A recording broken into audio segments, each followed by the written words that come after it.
Bide honetan egingo dugu optimizatzeko bigarren 289 orrialdeko bigarren ariketa. Hemen eskatzen digute kalkulatzeko triangelu guztien artean azalera maximo daukanaren neurriak. Triangelu baten neurriak emoten ditugunean, da triangelu zuzena bada, nahiko da emotia kateto biak. Orduan, esango ditugu, triangelu zuzen bat, eta kateto biak emon behar izango ditugu.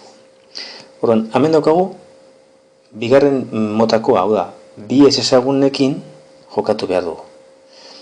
Jakinda, katetoen arteko batura 10 zentimetroko 10 zentimetro dala, daukagu hemen beti, eta hau da, ezaugarri bat ariketa hauetan, beti emoten dala, ez ezagun biak harremanetan ipintzeko datu bat, ekuazio bat.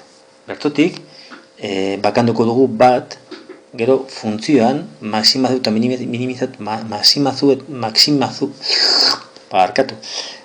maximizatu edo minimizatu egin behar dugun funtzioan ordezteko. Zein da funtzio hori? Azalera. Azalera zena kalkulatzen dugu? Azalera da x bideri zati bi, oinarria bidaltura zati bi. Beraz, zein izango da funtzioa? Metik bakantzen badugu adibidez i, amarken x, izango da x bider amarken x zati bi. Funtzio honen maksimoak kalkulatu behar ditugu. Zeran geratzen da?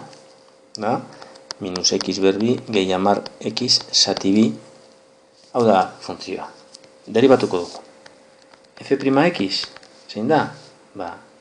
Bi x gehi amar zati bi.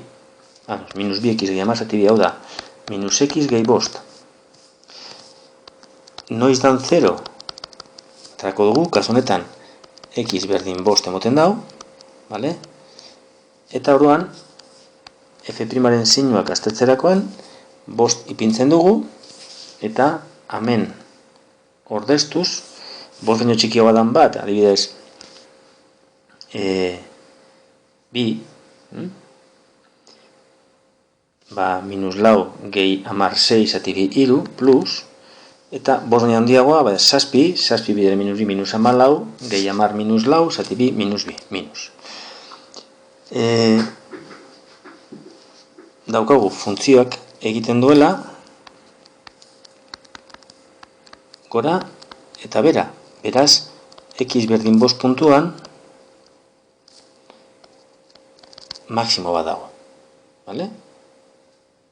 Beraz, ja topa dugu ez ezagun baten balioa zein izan behar da. Orduan, kateto baten neurria bost izan behar bada, bigarrena, esango genuke, x berdin bost bada, i ere bost izan behar da. Beraz, hauek dira eskatzen den triangelu zuzenaren neurriak, kateto biak bardinak izatea. Gauza bat, ez da aipatzen, eta ez da erabiltzen, baina batzutan, olako egoeratan, aurkitzen gara arazo baten aurrean, eta da, hemengo balioak topatzerakoan, aukera izan balio negatiboak hartzeko. Zer gertatzen da? Bai x eta bai y, triangelu baten alde neurria denez, neurri hori ezin da izan negatibo, beraz, hartutako balio guztiak positiboak izan beharko ziren. Ez da esaten ezebez, baina hemen balio negatiborik agertu eskero, ja esango genuke, horrek ez daukola zentzuriz, balio negatiboko, neurri negatiboko aldea daukon de triangelua, ez da existitzen. Kasutan ez da ezer pasa eta